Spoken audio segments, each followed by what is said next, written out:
자, 이 비유의 내용을 통해서 우리가 알 수 있는 게 뭐냐면, 천년왕국이 실제로 이 땅에 이루어지면요, 어떤 사람들은 실제로 이 세상의 통치자의 권세를 그리스도로부터 받는다라는 것을 우리가 인식할 수 있습니다. 그러니까 우리가 이제 퀘스천을 가져야 되는 게 뭐냐면, 그렇다면 누가 예수 그리스도께서 다시 오셔서 천년왕국을 통치하실 때 그리스도와 함께 천년왕국의 통치자로서 다스리는 권세를 갖는 자가 누구인가? 이것에 대해서 우리가 생각해 볼 수 있어야 됩니다. 우리 계시록 20장 말씀을 한번 좀 보겠습니다. 계시록 20장 4절에 보면 어떤 사람들이 천년왕국의 통치자의 권세를 가지고 살아가게 될지를 우리에게 보여주고 있습니다. 자, 이 계시록 20장의 말씀을 보면 천년왕국에 그리스도와 함께 통치하는 권세를 받는 자들이 첫째 부활에 참여하는 자들이라는 걸 알고 있어요. 근데 이 첫째 부활에 참여한 자들이 누구냐면 이 4절의 말씀의 이 문맥상에서 우리가 알 수 있습니다. 첫째는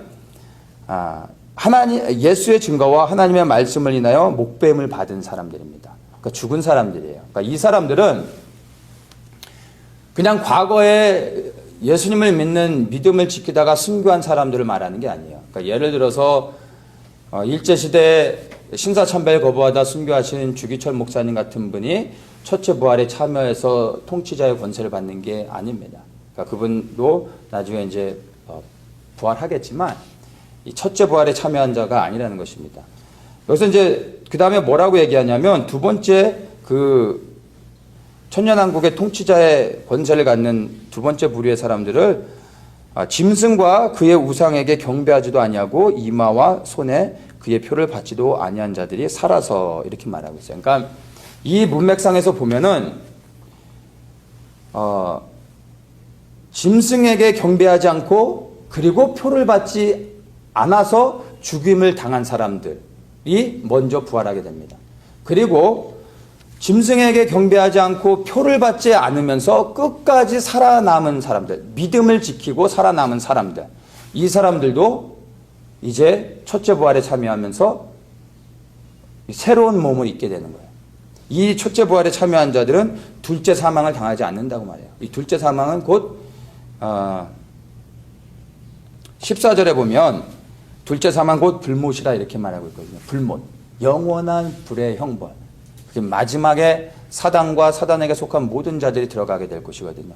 10배를 남겼던 자에게 10고울의 권세를 주고 5배를 남겼던 자에게 5고울의 권세를 줬다는 것은 실제적으로 이 땅에서 우리가 충성스럽게 주님을 섬기며 살아가게 되면 실제적으로 우리가 이 땅에서 어떻게 섬겼느냐에 따라 하나님께서 이 통치하는 그 어떤 권한을 우리에게 그 사람의 열매에 따라서 주신다는 것을 알 수 있습니다. 그래서 이 비유의 말씀은요, 그냥 두리뭉실하게 그냥 축복해 주겠다고 말씀하고 있는 것이 아니라 하나님의 나라가 이 땅에 실제로 이루어졌을 때 그 표를 받지 않고 끝까지 짐승에게 경배하지 않고 믿음을 지킨 사람들에게 보상해 주는 하나님의 분명한 상급임을 우리에게 보여주고 있는 것입니다. 이제 우리가 더욱더 주목해야 되는 한 사람이 있습니다. 어떤 큰 권세를 받아서 이 통치자의 권세를 가지고 그리스도와 함께 통치하는 것도 너무 좋겠지만 우리가 이런 것에만 막 익사이딩해서 집중해서는 안 되고요. 정말 우리가 두려운 마음으로 받아야 될 말씀이 27절부터 있습니다. 27절에 그리고 나의 왕됨을 원치 아니하던 저 원수들을 이리로 끌어다가 내 앞에서 죽이라 이렇게 말씀하고 있어요. 이렇게 말씀하고 있는데 대상이 누구냐면요. 20절입니다. 또 한 사람이 와서 가로되 주여 보소서 주의 한 문화가 여기 있나이다. 내가 수건으로 쌓아 두었었나이다. 이렇게 말한 사람에게 27절에서 말씀하고 있는 것입니다. 주인을 오해하고 있었던 것 같지만 사실은 주인을 오해하고 있었던 게 아니라 주인을 싫어하고 있던 사람이에요. 주인이 왕이 되는 걸 원치 않고 있었던 사람인 거예요. 근데 이것이요, 우리가 두려운 말씀으로 받아야 되는 거예요. 우리가 주님을 믿고 또한 섬기며 살아가고 있지만 우리의 신앙의 삶의 현장 가운데서 우리는 수도 없이 수많은 순간 주님을 향하여서 원망할 때가 있어요. 주님을 향하여 불평하고 주님을 오해할 때가 있습니다. 근데 우리가 무심코 주님을 원망하고 불평하며 주님을 오해하며 우리가 내뱉은 말이 사실은 주님을 대적하는 것일 수 있다는 것을 우리는 두려운 마음으로 말씀을 받을 수 있어야 되는 것입니다.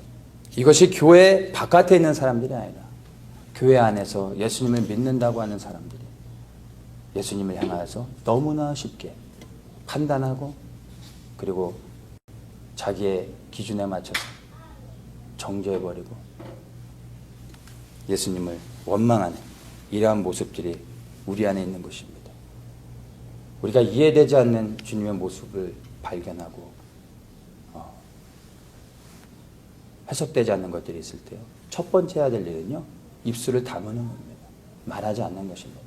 그리고 그분을 신뢰함으로 기다릴 수 있어야 됩니다. 그래서 정말로 우리가 하나님 앞에 우리도 모르게 하나님을 대적하는 자리로 가서는 안 됩니다. 그리고 그것을 정말 기억하시고 두려운 마음으로 지금 이 본문에서 말하고 있는 이 주인이 왕이 되는 것을 원치 않았던 이 사람이 사실 우리도 될 수 있다는 것을 여러분 기억하십시오.